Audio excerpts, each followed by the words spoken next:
Good morning, my dollar bimbos. It is I, what was my thing? It's been too long. I'm the villainous valuer of vintage volumes, vying for viewership with video. Okay, so, I had a pretty standard, Saturday morning of comic crawling. Except now there's like another element to it. So I used to go and I would basically spend $5 or $10 at my two favorite dealers every Saturday. Chelsea Flea Market, great. There's usually 3 or 4 guys with comics, but there's one usual guy who's always there, and he tends to have $1 or $2 bins that contain silver and bronze, as opposed to everybody else just having boxes of 90s books that they're selling for $3 an issue. The worst thing now is that I'm noticing that there are a lot of dealers showing up that have boxes of 90s stuff, and they don't even have like a consistent price. So they'll say something like, "Oh, this bin is there's somewhere between $2 and $5 each." So then every time I take a book out, he's gonna try to talk about why it's worth $5, and I'm gonna have to argue it down to $2 for every single book. And I know that these are just 90s Drek, so why would I bother? Meanwhile, look, I can get the same 90s Drek for $1 or less from Howie on Union Square. So after Chelsea Flea Market, I go see the Kingpin of Union Square, and I get a few books from him. So right now I got, these were $5 for these 2, and then $5 for these 5. So this was from Chelsea, this was from the Kingpin of Union Square. And so I actually had a chance to read a couple of these. I read this one and this one. This one kind of didn't work for me. You kind of get it. It's a very tropey kind of reaction. You know, it's, I guess, 1990s Image, but it's sort of aping the style of Silver Age Marvel to a very real, right? So this would have been 1993. 1963 and Mystery Incorporated are, yeah. So these were 1990...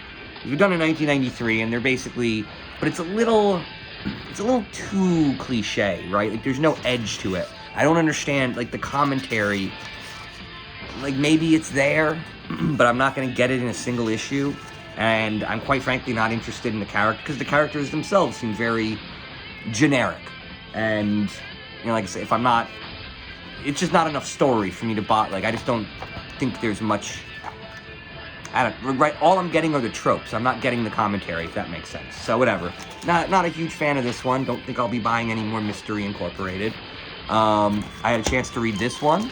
I'm just always impressed by how much story they crammed into old books, and how, you know, you can describe a very basic plot now, and somebody will be like, yeah, now it's a 6-issue maxi series. And it's like, wait, really? You used to be able to do that in 4 pages, and now you're just waiting for the story to kick in. So this one had 3 stories in it. One is the Elektra cover story, you know, the big one.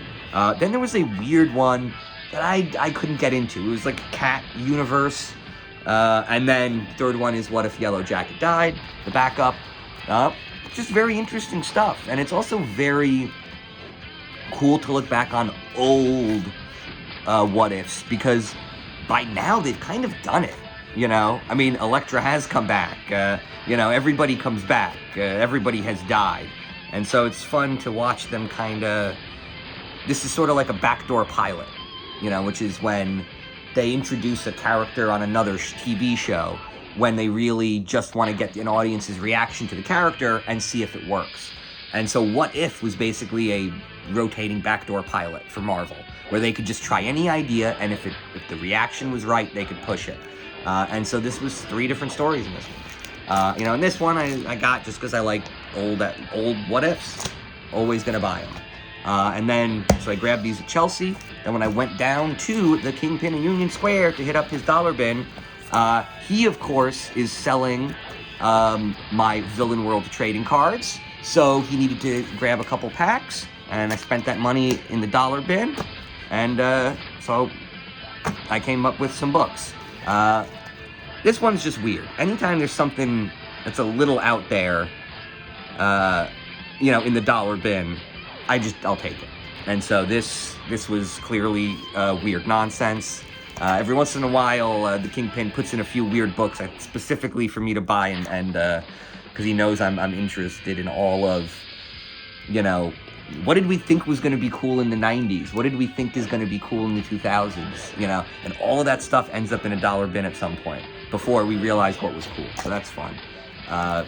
Hickman is one of the real prolific modern comic book writers.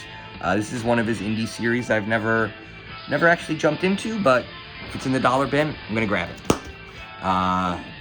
This, I just didn't know what the hell this is. I don't know. I've been on a vampire kick lately, and this kind of looked a little. I kind of assumed it was vampire-y, but now I'm just thinking it's just you know, edgy nonsense.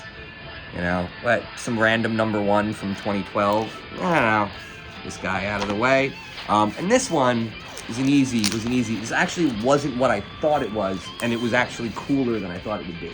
So I bought this one because I thought it was part of it was a 90s series, or like it was a month, or maybe I think it was 1 month, where all the annuals came out, and they all had a trading card in it, and the debut of a new character. I don't think any of those characters stuck around. Like, I'm trying to think, was Silhouette one of them?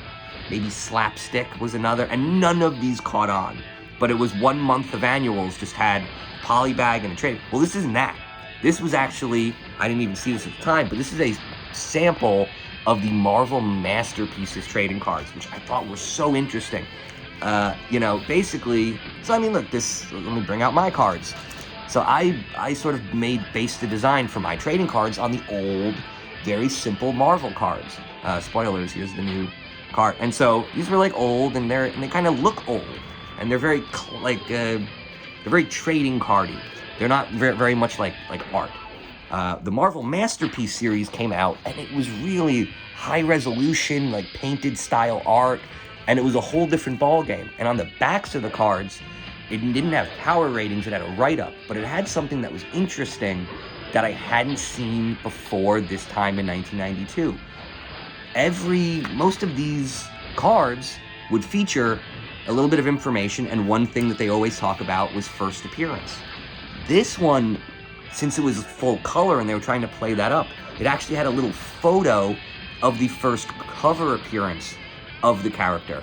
So this was the first time that the industry kind of shifted from first appearances to first cover appearances, and sort of anointing a second tier of key issue, where, you know, somebody's first appearance might be, you know, might be one issue, but their first cover appearance is what you're gonna. So I think the one that stuck with me was the Watcher. The Watcher's card in this series, you know, it would say first appearance. I want to say FF13, and on that cover, it's just the Red Ghost, I think, you know, FF and the Red Ghost. And the Watcher is just sort of in there in the story, and the Watcher isn't actually featured on a cover till FF29. So this was the first time I saw that distinction being made. And so I was like, oh, now I need to get 2 of these issues. I need to get FF13 for the first appearance of the Watchers, and then I also have to get 29 for the first cover appearance. And I thought it was an interesting point in time where they introduced that little key issue thing. So yeah, I was a huge fan of these cards. They were so different than the Impel cards that were coming out in 1990 and 1991, which I also loved, but the difference was so cool. And I'll never be able to see it because it's in the poly bag. It's actually sealed. But yeah, so I know these cards very well, very cool. This is it. This is $10 spent on comics. And you want to know another way to spend $10? Buy a set of all 3 of my trading cards. I'm right now doing them on sale. They've been going for $10 a pack. Now I'm just doing the $5 each, 3 for $10 for the next couple weeks. Just trying to get them out there. And I have a brand new card that isn't really part of a set yet, and I made it just in the nick of time. Eric Adams, Villain. This one is my first attempt at recreating art in the style of the second series of Impel Marvel cards. So this time it has the power ratings, or scammer ratings this time around. And so this is it, and I nailed it just in time. 2 weeks ago, I decided to start working on the card. A week ago, his campaign finance. I don't even know what the chief of financing on the. I don't know what all these titles are. They were raided by the FBI because of taking dirty money from the Turks, basically taking foreign money and funneling it to a presidential candidate, and that's just straight up illegal. That is treason. And so they believe that and yesterday they reported that the FBI has confiscated Eric Adams' phone. So I literally am not going, this card is never going to be up to date. It's already out of date. He's already a bigger criminal, or bigger villain. Sorry, I don't know what I'm talking about. But he's a bigger villain tomorrow than he'll be today. You know, that's how it's going.